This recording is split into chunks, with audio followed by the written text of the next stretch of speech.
যে আল্লাহ পাক রব্বুল আলামিন আমাদেরকে পবিত্র রমজান মাসের শেষ পর্যায়ে একটি দ্বীনি মার্কাজ তাহসিনুল কোরআন ইন্টারগার্ডেন মাদ্রাসার বছরের সর্বশেষ অনুষ্ঠানে একত্রিত হওয়ার তৌফিক দান করেছেন। এজন্য সকলেই শুকরিয়া জানাই, বলি আলহামদুলিল্লাহ।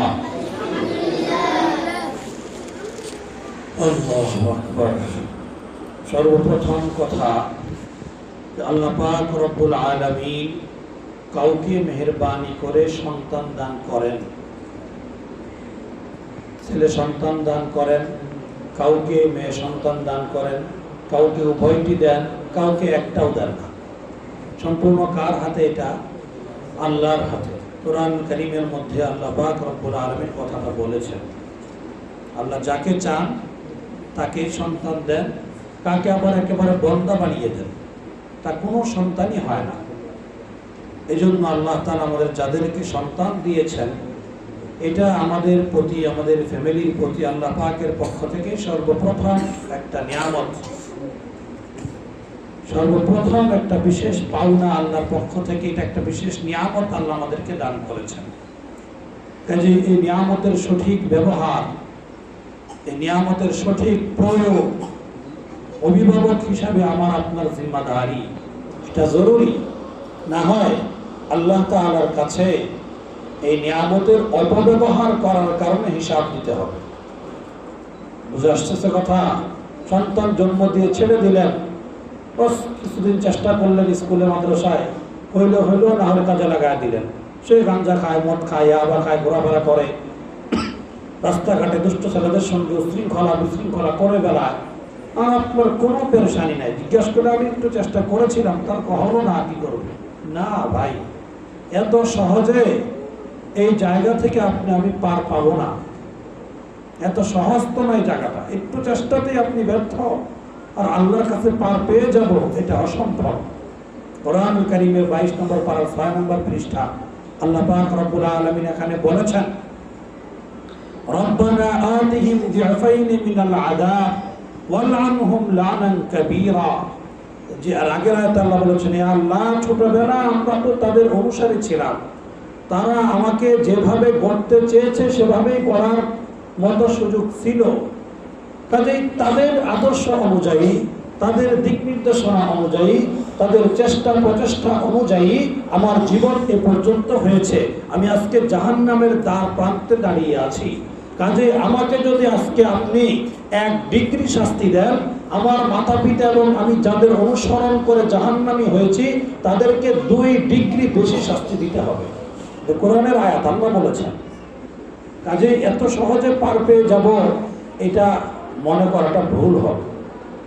এবং 24 নম্বর পারায় আল্লাহ পাক রব্বুল আলামিন শেষের দিকে বলেছেন, وقال الذين كفروا ربنا أرنا الذين أضلانا من الجن والإنس نجعلهما تحت أقدامنا ليكونا من الأسفلين। যখন সন্তানের ব্যাপারে জাহান্নামের ফয়সালা হবে, যে এখন তোমাকে জাহান্নামে যেতে হবে, আল্লাহ পাক রব্বুল আলামিনকে আহ্বান করে সন্তানরা বলবে যে আমরা তো জাহান্নামে যাব ঠিক, তবে যাদের কারণে জাহান্নামে যাচ্ছি তাদেরকে আমার সামনে আনা হোক। মানে পিতামাতা, তাদের বুকের উপর পাড়া দিয়ে, তাদের বুকে লাথি মেরে আমি এরপরে জাহান্নামে যাব, এছাড়া না। কেন? তারা আমাকে চাইলে সঠিক পথে করতে পারতো, কেন করলো না? যার ফলে আমার আজকে ফয়সালা জাহান্নামের হয়েছে। এজন্য আমি জাহান্নামে একা যাব না, আমি তাদেরকে নিয়ে যাব, তাদের বুকে লাথি মেরে জাহান্নামে যাব। তাহলে যেই সন্তানের ভবিষ্যৎ গড়ার জন্য এত ফিকির, এত প্রোগ্রাম, এত আয়োজন, এত কিছু করি, এই সন্তান তো পরকালে আমাকে ছাড়া জাহান্নামে যাবে না যদি সে জাহান্নামের কীটে পরিণত হয়। এজন্য সন্তান জন্ম দেওয়া সহজ, আল্লাহ নিয়ামত দিয়েছে, পেয়েছি, এটাকে মূল্যায়ন করা বড় কঠিন। না হয় আল্লাহর কাছে ধরা খেতে হবে। আর যদি সন্তানকে দ্বীন শেখানো হয়, কোরআন শেখানো হয়, দ্বীনের জরুরি মাসআলাগুলো শিক্ষা দেওয়া হয়, সবাইকে হাফেজ মুফতি বানাইতে হবে সেটা বলি না আমি, তবে সহি শুদ্ধভাবে পুরা কোরআনুল কারীমের তেলাওয়াত শিক্ষা দেওয়া প্রত্যেকটা অভিভাবকের উপরে ফরজ। আমি মুফতি সাহেব মাসলা দিয়ে গেলাম, আপনি ঘাটাঘাটি করে দেখেন। অভিভাবক হিসেবে আপনার জিম্মাদারি এটা। আপনার ছেলে হোক মেয়ে হোক, প্রত্যেকটা সন্তানকে হাফেজ মুফতি বানাতে আমি বলবো না, এটা জরুরি না, কিন্তু সহিভাবে আলিফ লাম মিম থেকে নাস পর্যন্ত পুরা কোরআন সহিভাবে তালিম দেওয়া জরুরি। বুঝতেছেন কথা? এটা স্কুল কলেজে হবে না। ওই যে 500 টাকা দিয়ে ঘরে ঘরে মোল্লা মৌলবি রেখে টিউশনি করালে হবে না। এটা মাদ্রাসায় দিয়ে পড়াতে হবে, ছাড়া হবে না। আর যদি কোরআন শেখাতে পারেন, সহিভাবে কোরআন যদি শিখতে পারে, আর এই সন্তান যদি কোরআন অনুযায়ী জীবন পরিচালনা করে, তাহলে দুনিয়াতেও তার জন্য সম্মান, পরকালেও তার জন্য সম্মান। আখিরাতে হাদিসের মধ্যে নবী করিম সাল্লাল্লাহু আলাইহি ওয়াসাল্লাম বলেছেন, উলবিসা ওয়ালিদাহু তাজান ইয়াউমাল কিয়ামা। আল্লাহ তাআলা পরকালে তার পিতামাতার মাথায় এমন একটা মুকুট পরিধান করিয়ে দিবেন, যৌহু আহসানু মিন যৌইস শামস, যেই মুকুটের আলো কিরণ চাকচিক্য, এই দুনিয়ার আকাশে যে সূর্য দেখা যায়, এই সূর্যটা কোনো ঘরে ঢুকিয়ে দিলে যে পরিমাণ আলো হবে, এর থেকেও বেশি আলো ফোকাস বের হতে থাকবে। এটা কি নবীজি মিথ্যা কথা বলছে? কথা বলেন, মিথ্যা কথা এটা? তাহলে আল্লাহ তাআলা এতগুলো মানুষের সামনে, পৃথিবীর শুরু থেকে কিয়ামত পর্যন্ত যত মানুষ গত হবে, সমস্ত মানুষের উপস্থিতিতে উঁচা মঞ্চ তৈরি করে সবাই যেন দেখতে পারে। পৃথিবীতে 1 লাখ মানুষের সামনে দেখা যায় না, প্রজেক্টর লাগাইতে হয়। আল্লাহ তাআলার কুদরতির ব্যবস্থা এমন থাকবে, কোনো প্রজেক্টর লাগবে না। একেবারে পৃথিবীর শেষ প্রান্তে যে থাকবে, সেও দেখবে যে অমুকের পিতামাতার মাথায় সোনার তাজ পরিয়ে দেওয়া হচ্ছে। চাই না এটা আমরা আমাদের পিতামাতার মাথায় এটা দেওয়া হোক? চাই না? শুধু পিতার কথা বলা হয় নাই, ওয়ালিদাহু মানে পিতা এবং মাতা উভয়জনের মাথায় পরিয়ে দেওয়া হবে। ওখানে কোনো পর্দার বিধান থাকবে না যে আমার মায়েরা বুরকা পরে থাকবে, এরকম না। এটা তো পরকাল, দুনিয়া না। পিতা মাতা উভয়জনের মাথায় এত দামি তাজ আল্লাহ তাআলা পরিয়ে দিবেন। এটা যদি পেতে চাই, এই সন্তানকে সহিভাবে পরিচালনা করা আমার আপনার জন্য জরুরি। আর যে সন্তানকে কি বলা হবে, নবী বলছেন, পিতা মাতারা যদি এই কাজ হয়, এই তো সম্মান হয়। আর যে নিজে কোরআন পড়েছে, কোরআন বুঝেছে, কোরআন অনুযায়ী জীবন পরিচালিত করেছে, ওর কি হবে? ওর কিছু হবে না?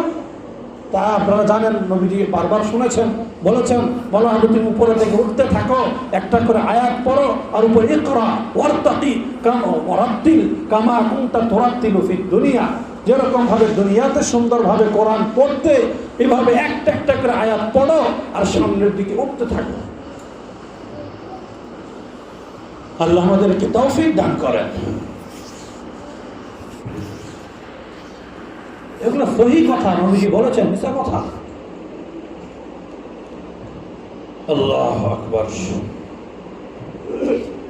যে বাচ্চাটা পাগড়ি নিল, এই বাচ্চা যখন যদি বলি, কালকে আমি তাকে জিজ্ঞাসা করেছি, বিভিন্নভাবে যাচাই করেছি, একদম সূরা ফাতিহা কোরআনের প্রথম সূরা, এখান থেকে শুরু করে নাস পর্যন্ত একটানা দাঁড়িয়ে দাঁড়িয়ে পড়ে শোনাতে পারবে। এই বাচ্চাকে আল্লাহ যখন বলবে,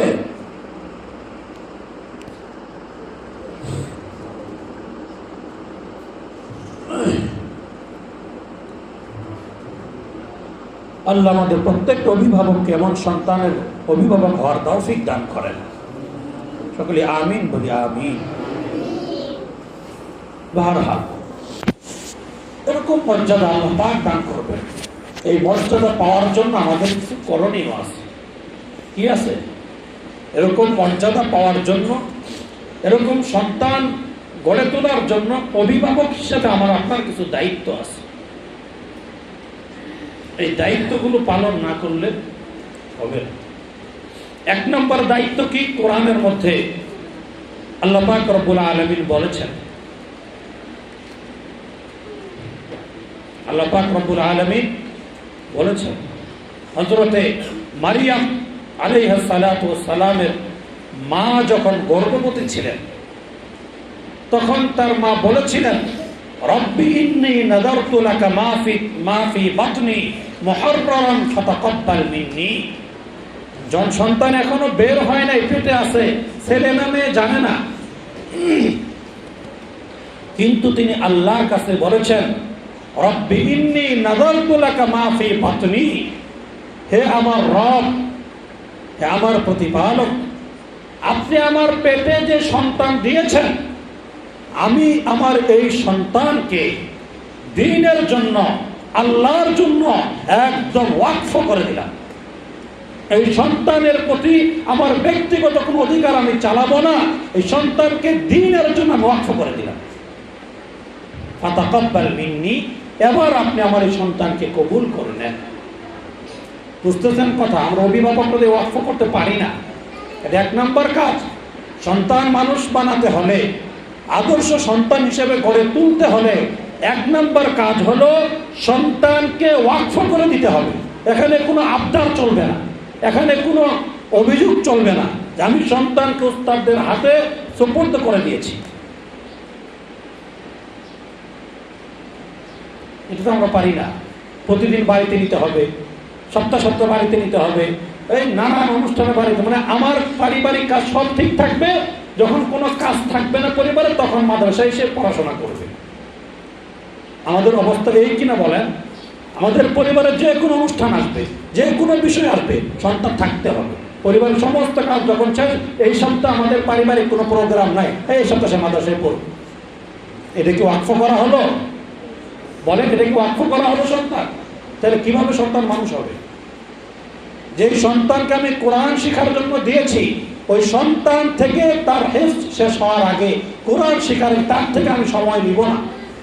মাদ্রাসার সময় সে চলবে, আমার পরিবারের জন্য মাদ্রাসা অফ করিয়ে, মাদ্রাসা থেকে ছুটি নিয়ে তার সময় আমি নিব না। যদি নেই, সন্তান ওয়াকফ করা হয়নি আমারটা। বুঝতেছেন কথা? এই জন্য সন্তানকে ভালো মানুষ বানাতে হলে এভাবে সন্তানকে দিয়ে দিতে হবে। মনে চাইলে সন্তান আনা যাবে। মাদ্রাসার রুলস 100% ফলো করা জরুরি, এছাড়া মানুষ হবে না সন্তান। যে কোনো রুলস ফলো করে চলা, নিয়ম নীতি মেনে চলা, এটা ইসলামের শিক্ষা ছিল। এটা নিয়েছে বিধর্মীরা, আর আমরা বাঙালিরা এটার মধ্যে সর্বোচ্চ ঢিল। 10টার গাড়ি ছাড়ে কয়টায়? 11টা। টাইম মেনটেন আমাদের মধ্যে নাই। আসার কথা ছিল 9টায়, আসছেন আপনারা কয়টায়? অথচ ঘড়ি দেখতেছেন 10টায় শেষ করে দিতে হবে। ওটা দেখলেন না আপনি আসছেন কয়টায়।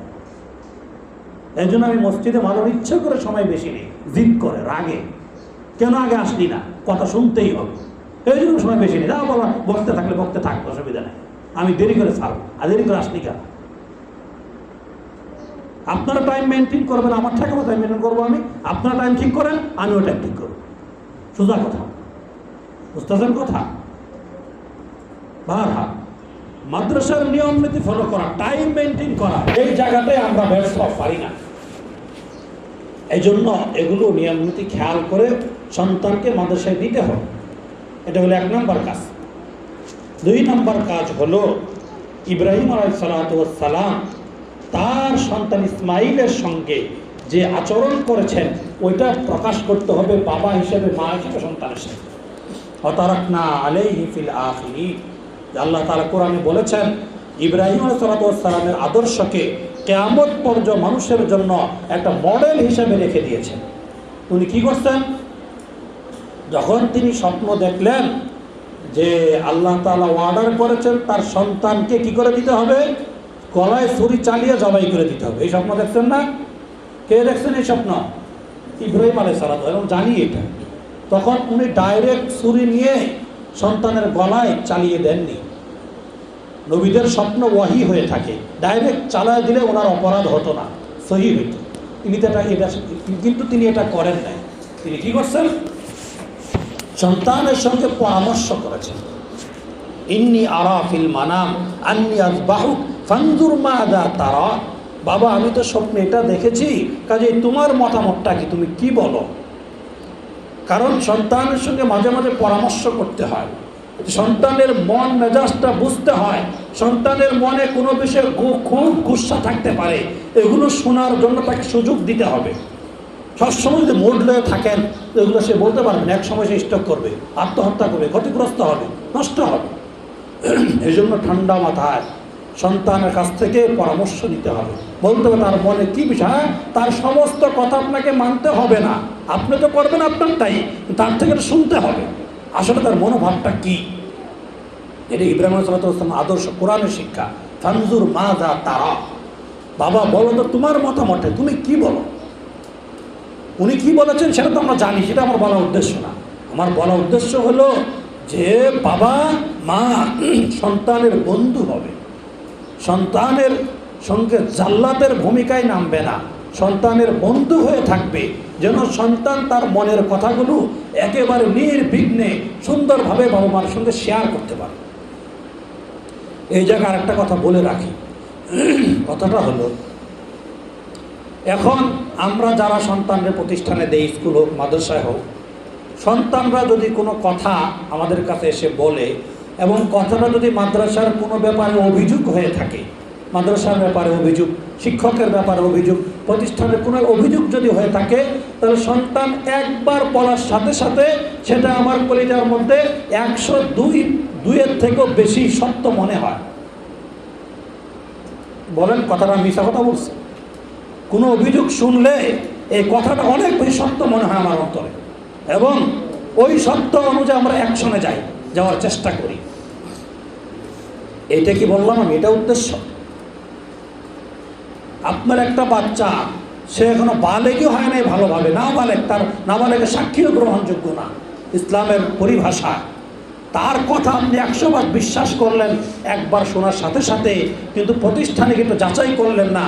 মাদ্রাসার পরিচালক থাকে, মাদ্রাসার স্টাফ থাকে, শিক্ষক থাকে, তাদের সঙ্গে একটু বিষয়টা নিয়ে পরামর্শ করলেন আসলে কি হয়েছে। এটা তো কোনো আদর্শ অভিভাবকের কাজ হতে পারে না।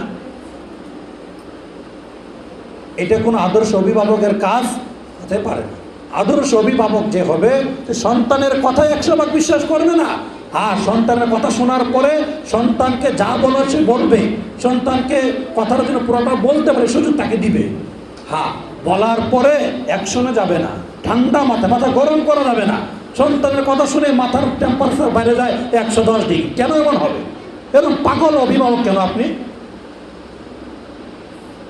কিন্তু পাগল অভিভাবকের কাজ। যার বিবেক বুদ্ধি ভালো আছে এরকম অভিভাবক করতে পারে না। কি করবেন এবার আপনি শিক্ষকের কাছে যান, পরামর্শ করেন, তার কথা শুনেন, আরো আশেপাশে ছাত্রদেরকে জিজ্ঞাসা করেন, এরপরে আপনি তার বিরুদ্ধে কোনো অ্যাকশনে যান। বুঝতেছেন কথা? এই জিনিসগুলো আমরা ভুল করে ফেলি, যার ফলে আমাদের সন্তানগুলো ক্ষতিগ্রস্ত হয়। কারণ 2-4টে অক্ষরও যদি পড়ায়, সে তো আমার সন্তানের একজন টিচার, আমার সন্তানের একজন উস্তাদ, তার অনেক হক। আলী রাদিয়াল্লাহু তাআলা বলেছেন, মান আল্লামানি হারফান ফাহুয়া মাওলায়া ইনশাআ বাআ ওয়া ইনশাআ আতাকা। যে ব্যক্তি আমাকে একটা অক্ষর শিক্ষা দিল, সে আমার টিচার, সে আমার মনিব হয়ে গেল। সে আমাকে চাইলে বন্দী বানিয়ে, গোলাম বানিয়ে রাখতে পারে, চাইলে আমাকে আজাদ করে দিতে পারে। কাজেই যে উস্তাদের কাছে আপনার আমার সন্তান 10টা অক্ষর শিখলো, 20টা অক্ষর শিখলো, 20টা কালিমা শিখলো, 20টা বাক্য দোয়া শিখলো, ওই উস্তাদের কি আমার কাছে কোনো কিছু পাওনা নাই? কথা বলেন, কিছু সে আমার কাছে পাওনা নাই? সে একটা ভুল করে বসেছে, এই ভুলের কারণে আপনি তার 14 গোষ্ঠী উদ্ধার করে দিলেন। এটা কি হলো? হয়তো উস্তাদ একটা ব্যাট দিয়ে বাড়ি দিচ্ছে, এটাই সাধারণত হয় বেতের বাড়ির কারণে। 2-একটা বাড়ি দিলে অভিভাবকদের আর সহ্য হয়, অথচ বাড়িতে তার মা তার বাবা এমন জোরে থাপ্পড় দেয়, একবারে 10টা আঙ্গুলের ছাপ বসে যায় পিঠে। এমন শাসন করে না বাবা মা? ওইটা কোনো সমস্যা না। উস্তাদ একটা 2টা বাড়ি দিছে আর পিঠের মধ্যে দাগ পড়ে গেছে, কিয়ামত হয়ে গেছে, আর সহ্য হয় না। এমন করাটা ঠিক হবে না। উস্তাদ যদি একটা বাড়ি দিয়ে থাকে, এটা আপনার সন্তানের কল্যাণ কামনার জন্যই দিয়েছে, এত ঘাবড়ানোর কিছু নাই। ধৈর্য ধরে থাকেন, এই বাড়িটার প্রতিফলন আপনি পাবেন। হ্যাঁ, উস্তাদ যদি জুলুম করে থাকে, সেও তো মানুষ, সেও তো ভুল করতে পারে, সেও তো রং করতে পারে, এর জন্য খেসারত সে আল্লাহর কাছে দিবে, এর জন্য জবাবদেহি। সব উস্তাদরা জান্নাতে যাবে এমন না কিন্তু বিষয়টা, এ ভুল বুঝছেন না। অনেক উস্তাদরা জুলুম, জালেম, সন্তানদের প্রতি জুলুম করে, সন্তানদের প্রতি জুলুম করে, সন্তানদের প্রতি অন্যায় করে, ছাত্রদের প্রতি, এদেরও হিসাব আল্লাহর কাছে দিতে হবে।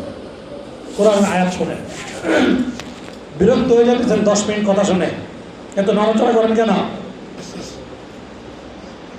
আল্লাহ তাআলা কোরআনের মধ্যে কি বলেছেন? আর রহমান আল্লামাল কোরআন। খেয়াল করে শুনেন, অভিভাবকরাও শুনেন, উস্তাদরাও শুনেন। কি বলছেন আল্লাহ তাআলা? আর রহমান আল্লামাল কোরআন। কি অর্থ এটা? আল্লাহ তাআলা বলেন খালাকাল ইনসান, তিনটা কথা মিলান।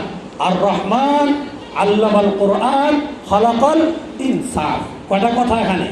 তিনটা কথা। আল্লাহ তাআলা প্রথমে বলেছেন কি? আমি দয়াময়। কি বলেছেন? আমি দয়াময়। আল্লাহ তাআলার যতগুলো দয়া শব্দ আছে, সবচেয়ে বেশি দয়া বোঝায় যে শব্দ দ্বারা, সেটার নাম হলো রহমান। বুঝতেছেন? রহিম মানেও দয়া, আরো অনেক দয়ার শব্দ আছে, কিন্তু সবচেয়ে বেশি দয়া বোঝায় কোনটা দ্বারা? এই রহমান শব্দের দ্বারা। কোরআন শিখার পাশাপাশি আল্লাহ তাআলা পুলিশ এ কথা বলছেনি, জাল্লাতি শব্দ ব্যবহার করছে। কি শব্দ ব্যবহার করছেন? যে আমি দয়াময়। এরপরে বলছেন আল্লামাল কোরআন, আমি কোরআন শিখাই, তবে থাপড়ায় না, বেদ দিয়ে চাবুক দিয়ে পিটায় না। আমি কোরআন শিখাই কিভাবে? দয়ার মাধ্যমে, মায়ার মাধ্যমে, মেহেরবানির মাধ্যমে। এটা কার কথা? কোরআনের কথা তো এটা। আর না হয় এখানে কোরআন শিখার আগে রহমান শব্দ বলা দরকার কি? আল্লাহ আরো শব্দ নাই? আজিজ মানে আল্লাহ শব্দ গুণ আছে, আজিজ আমি কঠিন পাকড়াওকারী, মুকতাদির আমি খুব শক্ত হাতে দমনকারী। এগুলো তো আল্লাহ, এগুলো তো আল্লাহর গুণাবলী, আল্লাহর গুণবাচক নাম। এগুলো শব্দ তো এখানে ব্যবহার আল্লাহ করেন নাই। আল্লাহ কোরআন শেখানোর পাশে কোন শব্দ ব্যবহার করেছেন? রহমান, দয়াময়। যে আমি কোরআন শিখাই কিভাবে? দয়ার সাথে, ভালোবাসা দিয়ে, পিঠে হাত বুলিয়ে, আদর দিয়ে, বকাবাদ্য করে না, অশ্লীল ভাষায় ছাত্রদেরকে গালিগালাজ করে না, ছাত্রদেরকে গরুর মতো পিটিয়ে না, আমি দয়ার মাধ্যমে তাদেরকে কোরআন শিখাই। এটা আল্লাহ বলেছেন। বুঝতেছেন কথা? এই জন্য এটা মাথায় রাখতে হবে। আর রহমান আমি মহা দয়াবান, আল্লামাল কোরআন, আর এই দয়া দিয়ে আমি কি শিখাই? কোরআন শিখাই। আর এই কোরআন শেখানোর পরে খালাকাল ইনসান, কি বানাই? মানুষ বানাই। কোরআন শেখার আগে একটাও কিনা মানুষ না, অমানুষ। দেখতে শুনতে মানুষ, আসলে গুণগত কিনা মানুষ না। আল্লাহর ভাষ্য অনুযায়ী মানুষ গুণগত মানুষে পরিণত হবে কিসের পরে? কোরআন শেখার পরে। আল্লাহ কোরআনে আগে কোরআন শেখার কথা বলেছেন, এরপরে বলেছেন কি? খালাকাল ইনসান, মানুষ বানাই। আগে কি শেখা? কোরআন, এরপরে কি? মানুষ। বুঝতেছেন কথা? কোরআনের মধ্যে সব বলা আছে, আমরা জানি না বিধায় আমাদের দ্বারা ভুল হয়ে যায়। বুঝতেছেন কথা? এই জন্য এগুলো খেয়াল রাখা, আমাদের সন্তানদের যেন জীবন নষ্ট না হয়, এ ব্যাপারে অভিভাবকদেরও সতর্ক থাকতে হবে, উস্তাদদেরও সতর্ক থাকতে হবে। মাশাআল্লাহ উস্তাদ যথেষ্ট সতর্ক থাকেন, এরপরও মানুষ হিসাবে বাচ্চাদের পিছনে খাটতে খাটতে মেজাজ সবসময় সমান থাকে না, অনেক সময় মানে বিগড়ায় যায়, রাগ এসে যায়, বিরক্তি এসে যেতেই পারে, মানুষ তো। এই জন্য দুই একটা ভুল যদি হয়ে যায়, আমরা অভিভাবক হিসাবে যদি এটা ক্ষমা সুন্দর দৃষ্টিতে না দেখি, তাহলে তো উস্তাদরা পড়াতে পারবেন না। আপনার ঘরে 4-5টা বাচ্চা একসাথে হয়ে কি পরিমাণ উল্টা পাল্টা করে আপনারাও জানেন, একেবারে বাড়ি মাথা তুলে ফেলে, অতিরিক্ত করে ফেলে। রাগ আসে না মাঝে মাঝে আপনাদের? আর এখানে এতগুলো বাচ্চা থাকে, এত কেস এত দুষ্টামি করে, মাঝে মাঝে উস্তাদের একটু বিরক্তি আসতেই পারে। আশ্চর্য কিছু না, তারাও মানুষ। এই জন্য দুই একটা যদি বাড়ি দেয়, দুই একটা কথা বলে ফেলে, এত রাগ না হোক, তাদেরকে মাফ করে দাও। আল্লাহ তাআলা খুশি হবেন, আপনারা আমার সন্তানকে আল্লাহ তাআলা ভবিষ্যতে ভালো মানুষ বানাবেন। এদিকে লক্ষ্য করে সন্তানদের প্রতি, উস্তাদদের প্রতি দয়াদ্র হওয়া। সামান্য কিছু বেতন নিয়ে উস্তাদরা আপনার বাচ্চার পিছনে 24 ঘন্টা মেহনত করতেছে।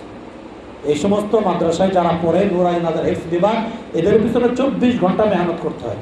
আমরা তো পড়াই ভার্সিটি লেভেলে, কলেজ লেভেলে, যাই সকালে 10:45 ক্লাস শুরু হয়, 12:30 শেষ। কয় ঘন্টা? একটু আমার ডিউটি ওই পারে পাকা বলে, এর বেশি ডিউটি না। তো 24 ঘন্টা বাচ্চার ডিউটি করা আমার দায়িত্ব না, বাস 3-4টা ক্লাস করে চলে আসে, এটা হলো কলেজ লেভেল। কিন্তু এই সমস্ত প্রতিষ্ঠানে যারা পড়ায় এদের উস্তাদের ডিউটি 24 ঘন্টা। কয় ঘন্টা? 24 ঘন্টা ডিউটি। আপনার বাচ্চার পিছনে একজন বুঝমান, একজন আলেম হাফেজ 24 ঘন্টা মেহনত করতেছে, আপনি তাকে কি উপহার দিচ্ছেন, কি দিচ্ছেন? ওই নির্ধারিত বেতন যেটা মাদ্রাসার, সেটা দিতেও কত গরিমসি, 1 মাসে দেয়, 3 মাস দেয় না, 1 মাসে অর্ধেক দেয়, 1 মাসে 8 দেয়, মানে কত তাল বাহানা। মানে এটা আসলে বাড়ির কাছে পেয়ে যাওয়ার কারণে এটার ব্যাপারে আসলে আমাদের গুরুত্ব নাই। যদি দূরে নিয়ে